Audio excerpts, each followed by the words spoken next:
This is my 101st video on my work with OO gauge. See part 1 of this series for my reasons for getting into OO gauge when I already had a lot invested in working in N gauge and I didn't really have space available for a large, fully operational OO gauge layout. Also see my lengthy series on my N gauge railway modelling for smaller and more complex scenery and smaller scale trains running. This part deals with a minor track modification to my shelf layout, specifically adding a siding, and hence adding one more remotely controlled set of points. I say a minor track modification, and indeed it's not a major change to the track plan, but nevertheless it was quite a lot of work getting it done. This is the schematic of where I'd got to with my shelf layout previously. This version is corrected from my pre-construction diagram in several ways to reflect how things actually got constructed. The crossover points have been moved further away from the stations to allow longer trains to cross over. Electrical bypasses have been added to the initial crossover points coming out of the stations so that power will be passed through those points towards the station even when the point is set to turn. The continuous A rails have been switched to the outside so that the split B-C-D rails are on the inside, and on-off switches have been added in the B-plus lines to the shuttle controllers so that all power to the shuttle controllers can be manually switched off. For more details on this setup, see my previous videos on my shelf layout, perhaps especially part 99 on building the control panel, and part 87 on the initial design. What I wanted to do now is reflected on this plan in red at top left. I wanted to add one more left-hand set of points into the outside line just before the crossover point outside the Hornby station, branching into a siding going up into the far corner. This will just give me a siding off the main lines between the two stations, where I can park a train or just a loco. To create this siding, I bought another standard Pico left-hand point, a Pico underpoint motor, a Pico passing contact switch, a single second radius curve, and some more straight track. I would also need rail joiners, wire, and a buffer stop, but I had those on hand. I started by marking on the straight track outside the Hornby station where I wanted the new point to go. I basically positioned it so that the distance between the buffers in the station and the start of the point was approximately equal to the length of the siding, thus allowing for the maximum possible length of train to be pulled into and out of the siding. You can see my marks here in black on the side of the inside rail. I placed my new point level with my marks and marked where the cutouts in the foam shelf needed to go, a rectangular cutout for the point motor, and holes at either end to allow for a power bypass, as I needed power to be passed across this point towards the station, even when the point was set to turn. I removed the platform in front of the booking hall in the Hornby station to allow the end of the track to be moved backwards during the process of disconnection and reconnection. That done, I took out the long straight of track that ran from the isolator at the end of the station to the crossover point. This piece of track will be cut to allow for the insertion of the new point. Here you can see my marks indicating where the shelf needs to be cut. I tested the new point on the bench to make sure that it functioned as expected. I had bought this as a used point, so there was no absolute guarantee that it was a standard point. I've had issues before with oddball points turning up that connected rails when it wasn't expected or didn't connect rails when it was expected. In this case, the point proved quite standard, connecting A to E when set straight but not when set to turn, and connecting B to D when set to turn but not when set straight. B is always connected to F, and A is always connected to C, of course, because those are connected by continuous rails. I wanted A to always be connected to E, even when the point was set to turn, and to achieve that I was going to need to put in a power bypass directly connecting A to E. I soldered a wire for the power bypass to the fish plate at one end of the point. However, as you can probably see, I've managed to solder the wire to the wrong fish plate. I meant to solder it to E, and instead I've soldered it to C. I soldered a fish plate to the other end of the bypass wire. But as you can see, the end soldered to the point is on the wrong rail. I soldered wires to my point motor. These are the wires that will be connected to the CDU bus, connecting one side of the CDU to one side of both point solenoids. Then I soldered the control wires to the other side of the point motor, one to each solenoid. The other ends of these wires will run to the passing contact switch, allowing the point to be switched one way or the other. This was a used point motor, and it was a bit mangled, which came back to bite me later. I attached the point motor to the bottom of the point, with the tabs on the end of the motor going through the holes in the sleepers, and the control rod going through the hole in the point operating bar. I realized my mistake with the power bypass, and desoldered the wire from the wrong fish plate and soldered it to the correct one. I hooked my hot cutter up to an extension cord and used it to cut the shelf foam for the new point, a rectangle for the motor, and 2 holes right through for the power bypass wire. Here's a close-up of those cuts in the foam. Having cut through the first layer of the shelf, I will be able to pull out the pieces where the motor is to go. Having pulled out the top layer pieces where the motor was to go, I then made a hole from the bottom of that rectangle through the bottom layer of the shelf to allow the motor wires to pass through. I've stuck a marker through that hole here to make sure that it's clear right through and of a decent size. Now I passed the motor wires through that hole in the bottom of the rectangular cutout, and also passed the power bypass wire through its hole at one end. The wires for the switching side of the motor are long, as they need to be passed down all the way to a switch, and those have been brought back and laid on the shelf at left here.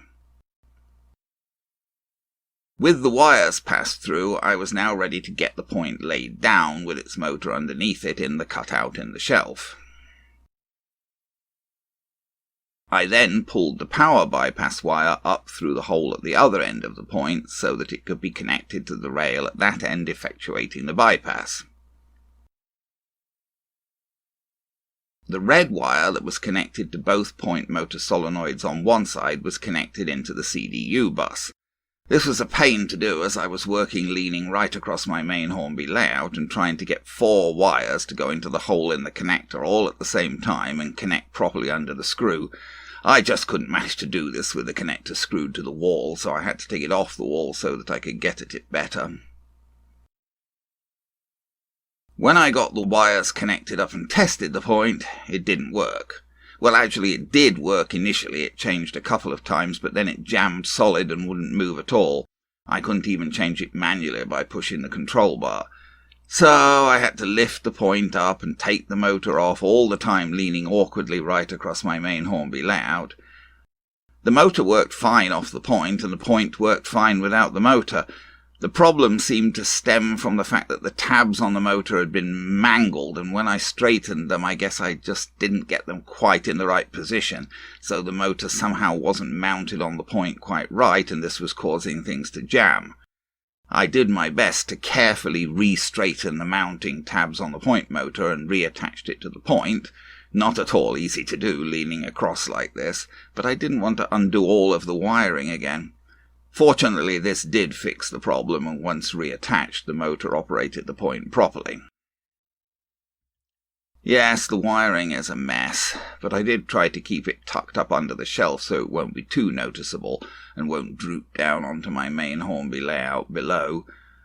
I re-screwed the bus connector to the wall, and I put in a couple of wire staples to keep the bus connection wires up somewhat out of the way. The new point was now actually sitting on the shelf and operating properly. The other ends of the point's control wires were connected to the tabs on the bottom of my new Pico passing contact switch, the one with the white handle here.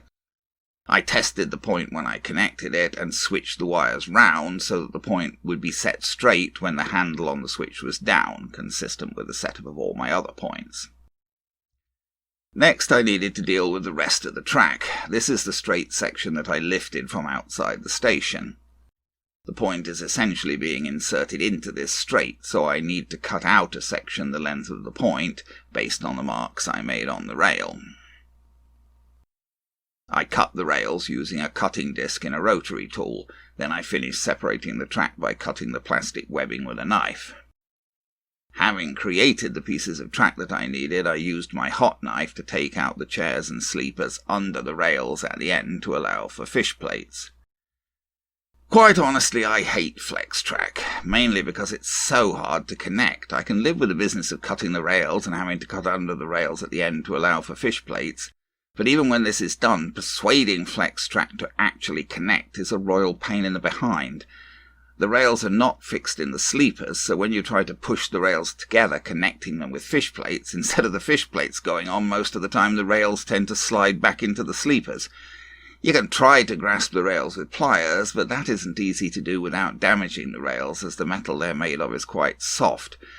So the whole process of connection tends to be an annoying struggle with dubious results. I had a heck of a time persuading the track at left here to connect to the point. There's still a big gap in the far rail where it joins the point, but for all my struggles I just couldn't get it any better than that. So now the track coming out of the station was connected up again to the new point and then onward to the crossover point, albeit with a bit of space between the rails at some points. Next, I made up the track for the siding itself, a single second radius curve to turn from the point back parallel to the main track, and then straight track to a buffer stop in the corner. And thus my new siding was actually in place and complete. So finally, let's just see some video of testing.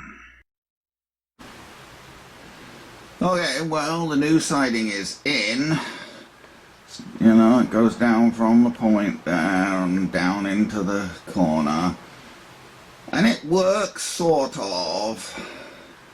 But the power on it seems to be a little bit iffy, which is perhaps not surprising when you consider how the power has to get there. I mean, it's relying on the power feed that's up over there, behind that engine there.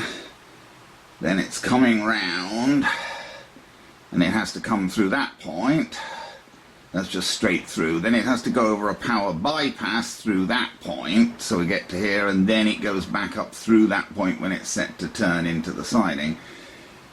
And something there, it could be that point, or it could be one of the bypass, it could be the bypass or whatever.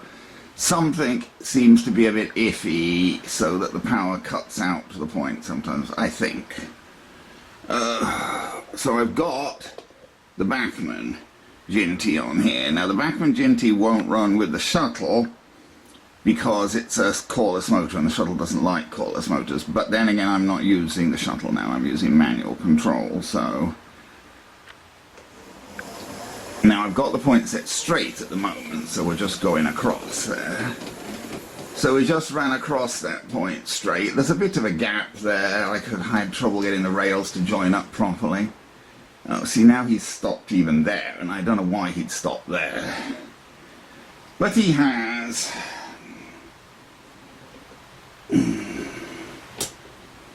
Oh, dear. He's stopped there.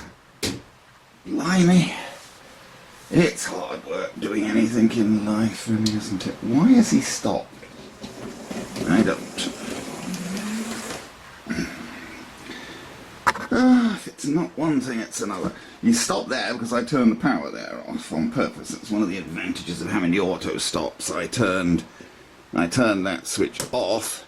That turns the power to that section off. That in the station, he's just behind. See, there's a isolating joiner there. So as soon as he went over that isolating joiner, yeah, I guess what we got there was just a classic short engine stopping on a point problem, really. Okay. I don't think that was really anything to do with the new changes. So now I've just set that point for the new siding to turn. And it's set to turn. First time I installed it, it wouldn't. It jammed. I don't know quite what. Well, I think the tabs on the motor were bent, so I had to rip it out again and take it off and straighten it. But anyway, so now we're going to try and run him up into the siding. And let's run him back out again. Running him a little fast over the point because short engines are prone to stopping over points at the best of times. Once you get past a short way past the point, that siding's all one long piece of flex track. There's like a second radius curve and then about a 4-inch piece connecting it, and then the rest of it's a 36-inch piece of flex track. So once you're on that, the power should transmit okay, because it's just continuous. Let's risk taking him all the way to the corner. Whoops. Trying to stop him with no detente there to tell that I've stopped him. So there he is up against the buffers right in the corner. Oh, and he's coming back. Well, that's good. So the power to it almost seems to be working better now than it was when I first tested it. So I have trouble stopping the engines when I'm not looking at the controller, because it's the handheld, it's the handheld controller from the Morley, and it's nice and all that, but it doesn't have any detente at the zero, so bringing the engine to a neat stop isn't so easy. Let's try once more, and that's it then, really, I guess. Into the siding. Uh-oh. Now, of course, if I set the point to the siding back, then he should not move. That's the whole point, see now, and he doesn't. I diddle with the controller now, and nothing happens to him, and that's exactly what should happen, because the point's set. Now, the whole point is you're supposed to be able to isolate that siding by setting the point. Now we set the, yeah, very good. We set the point back, and we can bring him back out of the siding. Okay, so I think that's pretty much a basic proof of concept that this siding is actually working.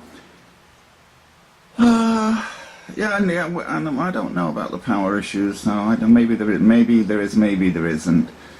And if there is, it might be on that point. It was a used point, so we could try cleaning its contact rails. But there you go. So we got another siding that we can put things in. Here, and our original trains are all still on here. We got 2 trains in the station over there, and we got one stopped halfway up the track there, which is possible because of the various isolated sections, etc.